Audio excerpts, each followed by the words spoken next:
अस्सलाम वालेकुम वरहमतुल्लाह। आज फरवरी की 12 तारीख है और मैं आपको इस ट्रेडिंग की टिप्स देना चाहता हूँ। जैसा कि मैंने आपको बताया, जो मैंने सीखा वो आपको सिखाऊंगा।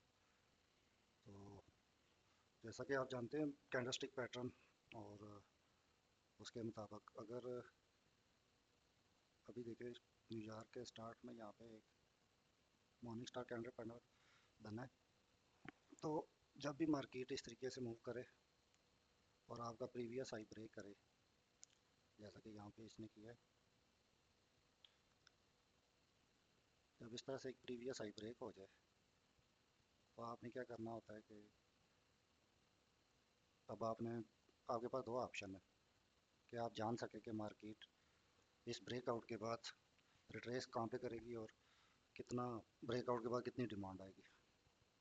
तो रिट्रेसमेंट मालूम करने का तरीका सबको पता है। फिबोनाची रिट्रेसमेंट इस स्विंग लो से लेके इस स्विंग हाई तक, तो 50 पे आपका जो भी पॉइंट ऑफ इंटरेस्ट होता है, जैसे कि ये वाला एफ है और इस एफ के सामने एफ है, ये BPR एरिया है। तो यहाँ से जब रिजेक्शन आए छोटे टाइम फ्रेम में, और उसके बाद आप दो तरीके हैं जानने के कि आपका TP कौन सा होना चाहिए और इस ब्रेकआउट के बाद कितनी डिमांड आएगी। उसका एक तरीका ये है कि आप इस ब्रेकआउट से लेके और बॉटम तक जो आपकी ऑलरेडी डिमांड जनरेट हुई है, जैसे यहाँ से मार्केट गई है, तो इस डिमांड को आप, ये जो डिमांड मार्केट ने यहाँ तक जनरेट की है, इसको आप मेजर करके उसके बाद इसको यहाँ पे आप लगा दें और ये आपका रिवर्सल एरिया बन जाता है।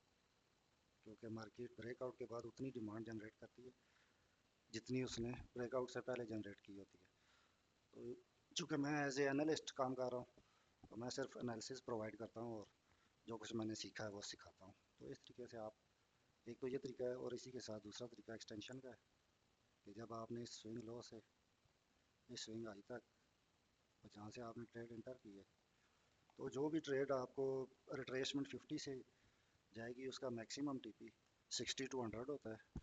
तो आप इस लिहाज से भी इसको देख सकते हैं कि वो जब 60 to 100 पहुंच जाती है एक्सटेंशन में, तो ये आपका 60 to 100 का एक पूरा जोन होता है। इस तरीके से जब आप यहाँ से ट्रेड लेते हैं तो आप, एक तो ब्रेकआउट डिमांड आपको गाइड करती है कि मार्केट यहाँ तक डिमांड देगी, और उसके बाद दूसरी चीज़ आपके पास होती है जो आपका ये एक्सटेंशन। तो ये दो तरीके हैं। और अब ये जो आ रही है दोबारा से रिट्रेसमेंट, इसको सेम उसी तरीके से आप, एक तो यहाँ से यहाँ पे फिबोनाची लगा लें, और दूसरा आप ऐसा करें कि ये जो सप्लाई है ये आप देख लें कि कौन सी सप्लाई आएगी और कितनी आएगी। अब ये जैसे इनसाइड एक सप्लाई है हमारे पास, ये इस रैली के दौरान जो जनरेट हुई है, इसको हम यहाँ पे लगा देते हैं। यहाँ पे तो सबसे पहले ये सप्लाई आएगी हमारे पास, और इस सप्लाई के बाद हमारे पास, अब हम पिछली जो ट्रेड की एक्सटेंशन और रिट्रेसमेंट है उनको डिलीट कर देते हैं और उनके ये जोन वगैरह सारे हटा देते हैं। तो नई आप फिबोनाची लगाएंगे नई ट्रेड के लिए रिट्रेसमेंट, तो इस लो से इस स्विंग हाई तक रखेंगे। तो एग्जैक्ट जितनी डिमांड हमने मेजर की है सप्लाई, वो हमारा 50 है। अगर उससे भी नीचे आती है तो फिर ये ऑर्डर ब्लॉक है, चूँकि इसके साथ गैप नहीं है, तो इसको बॉडी तक मेजर करेंगे और इसके 50 पे फिर हम नेक्स्ट बाय का सेटअप देखेंगे।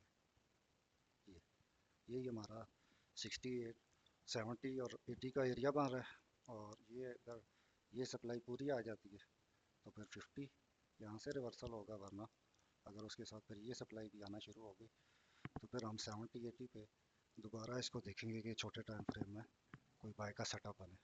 तो इस तरीके से आप पूरी मेजरमेंट के साथ, रिस्क मैनेजमेंट के साथ और पूरे नॉलेज के साथ ट्रेड करें तो इंशाल्लाह कभी भी आपको लॉस नहीं होगा।